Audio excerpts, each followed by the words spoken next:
Hi, congratulations on your new RV. We're really excited for you. Please make sure before you're signing that you bring the following items with you. If you're a cash buyer, please make sure that you bring a cashier's check, no personal checks at time of signing, or you may bring actual cash. If you're a finance customer, please make sure that you bring proof of insurance listing your specific lien holder. If you need that information, please call us ahead of time. Also, make sure that you bring all valid driver's license of all persons that will be listed on the title. If you have a trade that you're trading in with us, please make sure that you bring your 10-day payoff as well as your title and all persons who will be listed on the title of that trade. Arrive 30 minutes early before your appointment time so we can properly inspect your unit, and also make sure that you have the fridge on and running prior to arrival.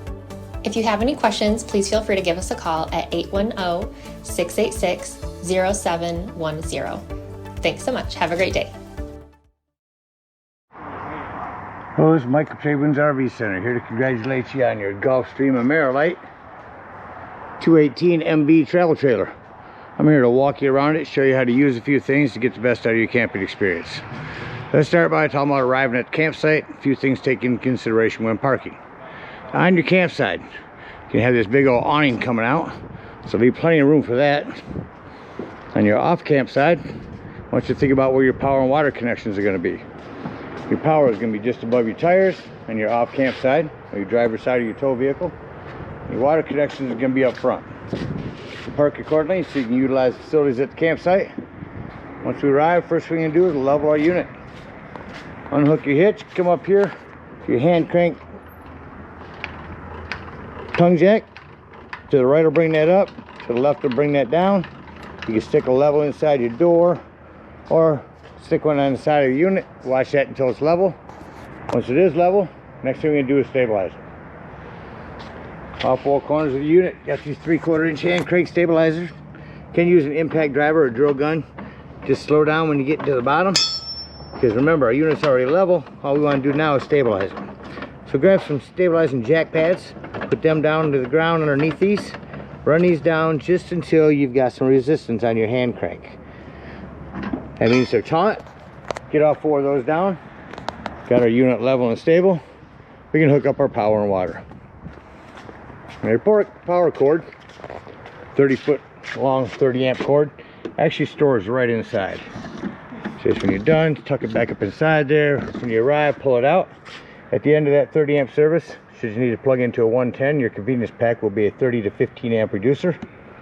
Stick that on the end, plug into a 110. Get your power hooked up. Let's hook up our water. At campsites, we're going to hook up 2 city water connections. First and foremost, your water pressure regulator. This water pressure regulator is going to reduce water pressure to 40 to 50 psi, protecting the lines in your unit. You don't know what the water pressure is at different campsites, so always use this when putting fluid into your unit. City water connection. Hook up your water pressure regulator. Hook up your hose. Don't turn that hose on yet. One more step. Let's find your hot water heater.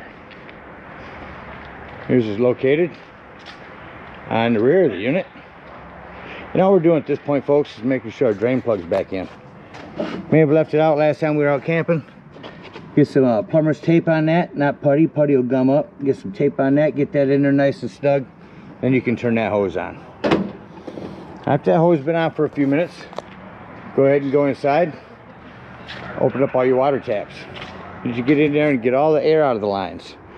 Let the water taps run until all the air is out of the lines. Got a nice steady flow of water. Then you can shut them off. Then you can turn that hot water heater on indoors, because you'll know that it is full. Now let's say we're going to go camping and we're not going to be at a campsite. We're going to go boondocking or dry camping. In that case, we're going to fill up our freshwater tank. No need for a water pressure regulator here. You can just gravity fill this with a hose. 2 ways to tell when it's full. One, there's an overflow valve right here, or 2 on the inside where you check the levels of your black and gray tanks. There's also a freshwater button. Don't leave this unattended while you're filling it. Have someone watch that inside. Once that's full, remove that hose, put this cap back on. Then whenever you want to utilize that water, you'll turn on your water pump indoors. Don't turn on your water pump when hooked up to city water.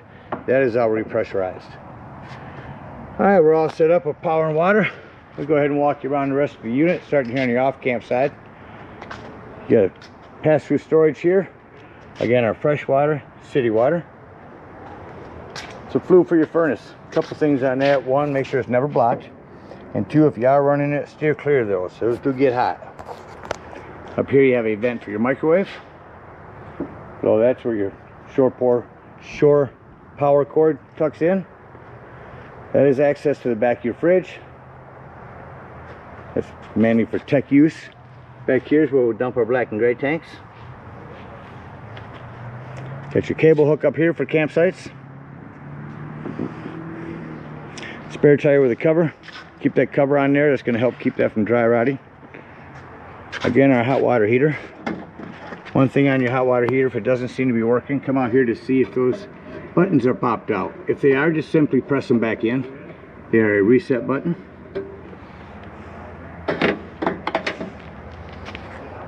Come around your campsite, we'll run your awning out here shortly. It is a manual awning. I'll show you how to do that. We got a 110 over here. There's your pass-through storage with your centerline hitch work inside. Our wand for our awning. Up front, your propane is on a regulator. Simply point it toward the tank you wish to be using. Lefty loosey to open. You can see that'll turn green. And it will turn red when you run out. I recommend, instead of going to the middle with an automatic crossover, go a tank at a time. At least you'll know how much you have left if you let one tank run out and then go to the other.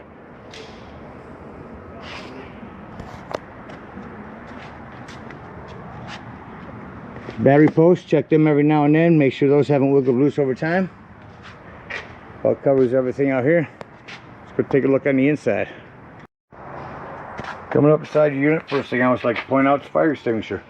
Make sure that you and everyone is camping with you knows the fire extinguisher is located by the entry doorway in case of an emergency. To my left as I come in, there'll be an access panel to where you can bypass your hot water heater for winterizing the unit. Coming up in the unit, right around to the corner, there's be a couple panels here. Control panel up here shows your brand new battery, fresh, gray, and black tanks. Here's where you turn on your water pump. Oh, that fresh button's one you'll hold down to when you're filling your fresh water. See that fill up? Once that is full, when you utilize it, there's where you turn on that water pump. Your thermostat, crank that heat up. Here's that. Fan.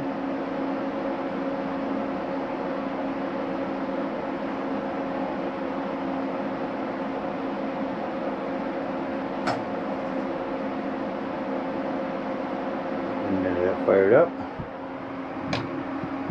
You'll notice it'll take a few minutes for that fan to cycle through before it shuts off. Up here, your AC.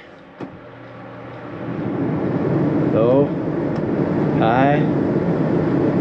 Quick dumps up here, quick dumps on the sides. Light on this. Get that off. One more thing up in the ceiling is your antenna. You'll crank that to the right when you get there. It'll bring your antenna up. To the left when you travel. Your table here will simply lift up, pull the metal legs out, put the table on this wooden lip on both sides. Put your back cushions on top, gives you another sleeping quarters. Speaking of sleeping quarters, the steps that you asked to be left with the unit are on top of your bed. You should have storage under your bed and access to your freshwater tank. Television up here and a smoke alarm. Find your remote, Insignia TV. So you got all the good stuff on it if you got access to that. That off. That remote right up here. Here's where you turn on your hot water heater. Got a 110 over here. Again, your heat exhaust. Self-explanatory microwave. Got a light and a fan. Let's see if there's anything in here. And also we'll show you, let you see it working. Okay, down here, cooktop, hit that to light. All three of these should spark right up for you. Down below, cooktop, here's your 12 volt carbon monoxide propane detector. Reason I mentioned that's 12 volt, always running off your battery. So if you are out dry camping, boondocking somewhere, nothing plugged in charging your battery, use your battery disconnect to keep this from running your battery down. Turn on your hot water or your refrigerator here. Auto means when you're plugged in, it runs off electricity. As soon as you unplug, it goes to gas. Lift that up to go to gas. If that light comes on, your gas is low. Pretty simple. Usually just keep it on auto. Coming into our bathroom here, you do have one with GFCI reset. So plumbing to maintain. Keep an eye on that. Mostly PEX nowadays. If you have a hand crank open, power exhaust fan here. Make sure that your shower door is snapped closed for travel. Don't want that bouncing around. And that about covers everything in here. Let's act like we're leaving the campsite and close the unit up. Shut off your bathroom light. Just about every light in here is manual. We'll start here and start shutting these off. So we'll go through the unit, shut off all lights. Once all the lights are off, I'll say doors and drawers. Just walk through the unit, make sure all doors and drawers are closed. Nothing's going to be bouncing around as you're going down the road. We'll secure those steps down probably underneath the bed. And exit the unit. Before you leave the dump station, lock and deadbolt this door, lift and turn this handle. Now I say that in case you want to go inside and check the levels of your tanks while you're dumping. Alright, if we are out dry camping, we would dump our freshwater tank. Again, if we're out boondocking, get up underneath the bed where I showed you the freshwater tank was. Open that up and that'll drain up underneath here. Probably see that little pool of water actually. If we're at a campsite, we'll bring up our stabilizing jacks, unhook our power, our water, our cable. Hi, Westy. Hook up our hitch and head on up to the dump station. At the dump station, our dump is going to be all the way behind our rear tires, so park accordingly. You got a 10-foot hose comes with your convenience pack. When you arrive, come up here in front of your tires. Here's your low point drain. Go ahead and open them up.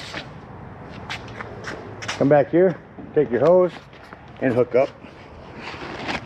Here, put the other end in the dump and pull that black handle. That's your sewage holding tank. Now once it sounds like those are no longer draining, go inside, look at your tank, make sure it's not draining anymore. If it isn't, go ahead, close this up and pull your gray tank. Now your gray tank's gonna be cleaner water as your sinks and your showers. That'll clean your sewage hose out for you. When that's done, close that sewage hose up, or that gray tank up, grab your sewage hose, and conveniently and sanitarily store it right here in your bumper. Hook up your hitch and head on home. Again, thank you so much for your purchase. Hope you enjoy this Ameri Lite for many years to come. Happy camping. All right, first thing I want to do is undo the clips on the back side and then unscrew this nut a little bit. You don't have to take it all the way off. And we'll do it on the other side. I'm going to take the wand. I want to flip this lever towards you in the roll down position. Then I come over and I take my wand, I put it inside the strap. Just pull it towards yourself. You pull the strap down until you can grab it. Put your wand on the ground, pull it down to yourself. Normally I'll bring it all the way down and let it click and stay open. And then with the person on each side, you can do this by yourself, each side at a time. I have my partner Chris over here. So we're each going to grab the lever and then pull the awning up in the desired position that you want it. Let it click. Bring this arm all the way to the top. Let it click in. Then tighten your knob here. And once you do that, you release this lever again, hanging on to the arm, and bring it up all you want.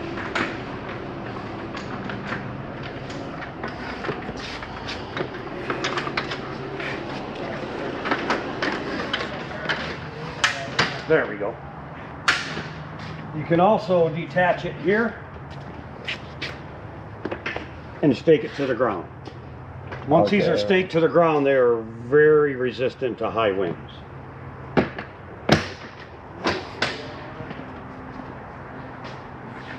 Then to let it back down, just reverse the process.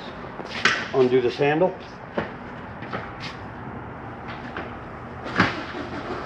Let it come all the way down.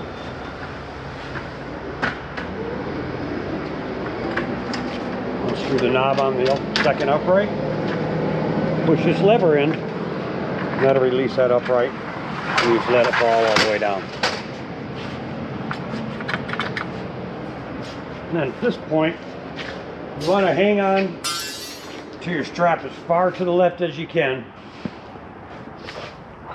Move that lever forward to roll it back up. And it'll retract by itself.